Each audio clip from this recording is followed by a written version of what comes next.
Very welcome in our class. Today we will discuss a very important topic of class 12 physics. Topic name is Coulomb's law. Coulomb का नियम.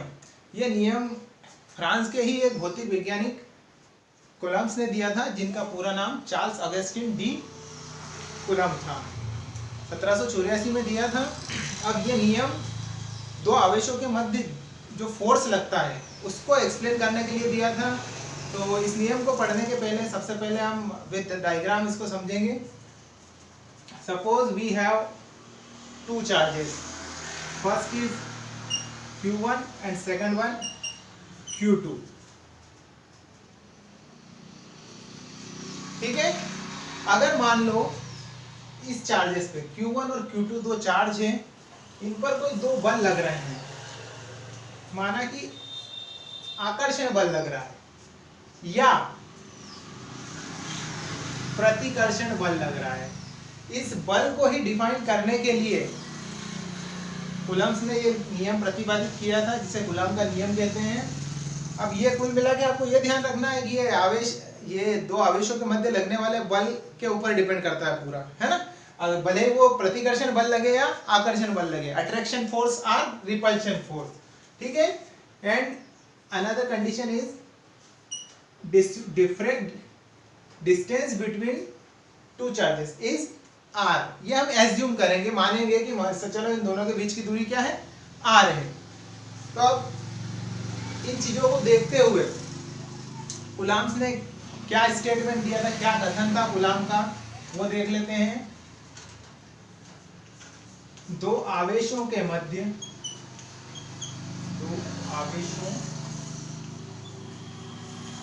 के मध्य लगने वाला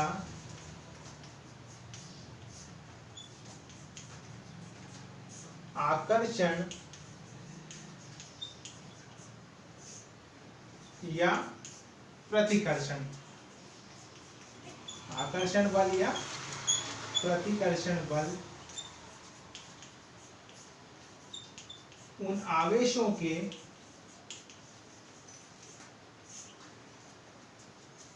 गुणनफल के समानुपाती होता है. गुणनफल के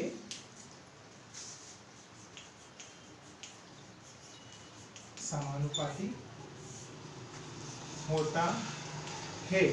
यहाँ हम समानुपाती लिख सकते हैं, अनुक्रमानुपाती भी लिख सकते हैं. ठीक है. और इसी का एक और पार्ट है स्टेटमेंट का, तथा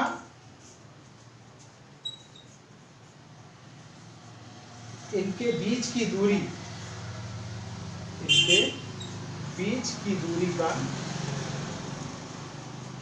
दूरी के वर्ग के व्युत्क्रमानुपाती हो.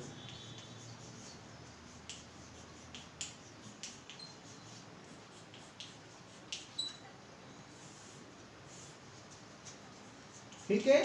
इन दोनों आवेशों के बीच जो लगने वाला बल है ना, वो इन आवेशों के गुणनफल के समानुपाती होता है तथा इन आवेशों के बीच की दूरी के वर्ग के व्युत्क्रमानुपाती होता है. ये तो इनका स्टेटमेंट था अपना हिंदी में. अगर इसी स्टेटमेंट को हम इंग्लिश मीडियम के लिए लिखें तो क्या लिखेंगे, the attraction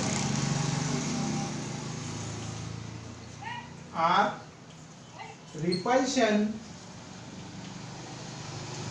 force between two charges, the attraction or repulsion force between two charges is proportion to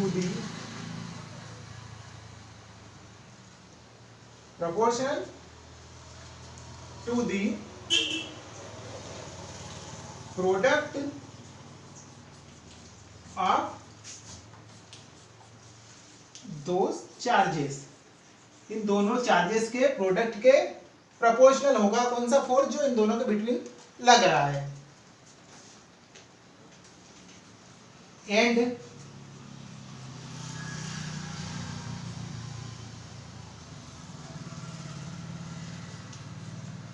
inversely proportional and inversely proportional to the square of the distance between charges। ठीक है, एक गुणनफल के बराबर होता है और दूरी के व्युत्क्रमानुपाती होता है। ये तो आपका इसका स्टेटमेंट हो गया। अगर हमें इसको प्रतिपादित करना है, मतलब कि इसका व्यंजक निकालना है, क्या फार्मूला है, क्या फार्मूला दिया था जिसके आधार पर यह कथन बना है ना। क्या करेंगे, हम दो आवेश लेंगे, माना कि Q1 व Q2 दो आवेश हैं जिन पर आकर्षण या प्रतिकर्षण बल लग रहा है।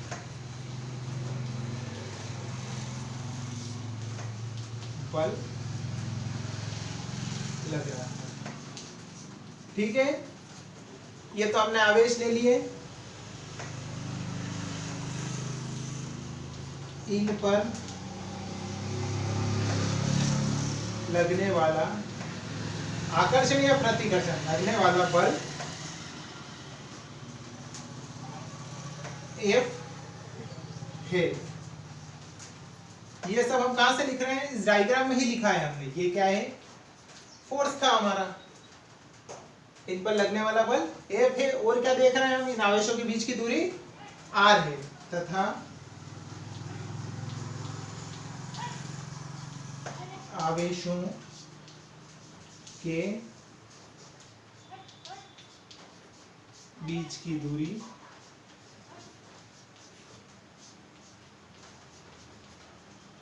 R है, ठीक है। ये हमारा स्टेटमेंट हो गया। ये जो हमने डायग्राम बनाया उसके अकॉर्डिंग लिख लिया। माना कि Q1 और Q2 दो आवेश हैं जिन पर आकर्षण और प्रतिकर्षण बल लग रहा है। ये आकर्षण या प्रतिकर्षण बल F से रिप्रेजेंट करेंगे तथा इनके बीच की डिस्टेंस को हम R से रिप्रेजेंट करेंगे, ठीक है। इसी को इंग्लिश मीडियम वाले इंग्लिश में लिख सकते हैं। There are two charges Q1 and Q2 and the attraction or repulsion force is F, distance between both charges is R, ठीक है। अब इस स्टेटमेंट को लेके ही हमें क्या करना है, इसे प्रूव करना है। अब यहाँ देखें, हम बात कर रहे हैं फोर्स की। तो ये जो फोर्स है, जो बल है, ये किसके इक्वल था बताया इन्होंने। एक तो चीज दी है उन्होंने, प्रोडक्ट ऑफ दो चार्जेस, इन दोनों के गुणनफल के, यानी कि Q1 एंड Q2 ये इक्वल नहीं है, ये क्या है, समानुपाती।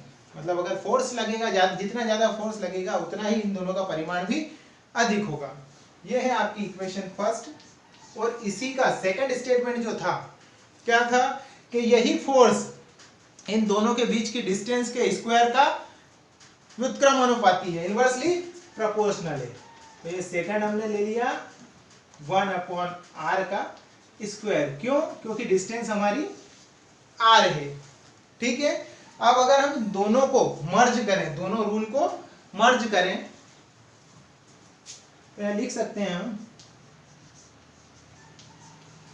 समीकरण 1 व 2 से F अनुक्रमानुपाती Q1 Q2/r स्क्वायर। ये अपना कूलाम ने जो स्टेटमेंट दिया था वो इसके आधार पे दिया था। यहां देखो, दोनों प्रोडक्ट ऑफ दो charges upon square of the distance between both charges, ठीक है। दोनों आवेशों का गुणनफल भी हो गया और इनके बीच की दूरी का वर्ग का व्युत्क्रमानुपाती भी हो गया। अब अगर यदि हम इसको हटाते हैं, किसको, अनुक्रमानुपाती वाले चिन्ह को, तो हमारा ये फोर्स क्या बन जाएगा, equal K into Q1 Q2 upon R square. ये K क्या है हमारा, यहाँ K बराबर समानुपाती नियतांक कहेंगे इसको, क्या कहेंगे, समानुपाती नियतांक, प्रोपोर्शनल कांस्टेंट। ठीक है, इस K की वैल्यू अगर ये वायु में है, वायु निर्वात में है, तो इस K की वैल्यू होगी 1/4 पाई एप्सिलॉन 0। तो ये तो था हमारा कूलाम का व्युत्क्रम वर्ग का नियम, है ना।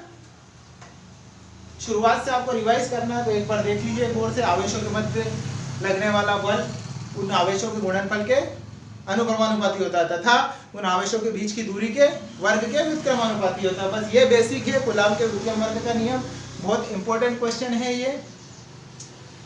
अब इसके बाद हम इसी चैप्टर की एक नेक्स्ट थ्योरम, गॉस की थ्योरम से नाम से फेमस है, वो सॉल्व करेंगे। वो आपको नेक्स्ट वीडियो में देखने को मिलेगी। धन्यवाद।